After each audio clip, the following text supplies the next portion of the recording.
শুরুটা হয়েছে দেশ নাটকের একটি নাটক নিত্যপুরাণ। সেই নাটকটি অর্ধেক পথে বন্ধ হয়ে গেছে। কিছু লোক এসে বলেছে যে এই নাটক চলা যাবে না, এই দলের মধ্যে ফ্যাসিস্ট লোকজন আছে। এটা একটা পরিস্থিতি। সেখান থেকে শিল্পকলা একাডেমির মহাপরিচালক যিনি আছেন জামিল আহমেদ, উনি হয়তো বাধ্য হয়েই বলেছেন যে এখন বন্ধ করে দেন, আমরা ট্যাকেল দিতে পারছি না।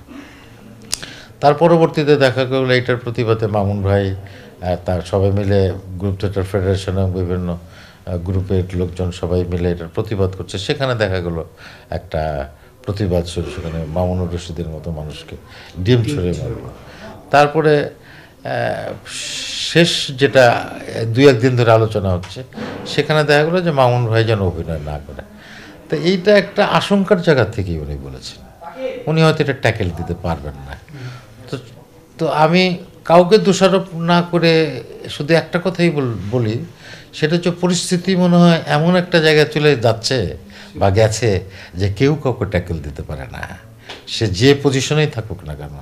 তিনি মহাপরিচালকের পদেই থাকুন, আর তিনি উপদেষ্টার পদেই থাকুন, আর তিনি সরকারি যে পদেই থাকুন, কেউ মনে হয় কারো কথা শুনছে না, এবং একটা চরম বিশৃঙ্খলাদের ভেতর দিয়ে আমরা যাচ্ছি।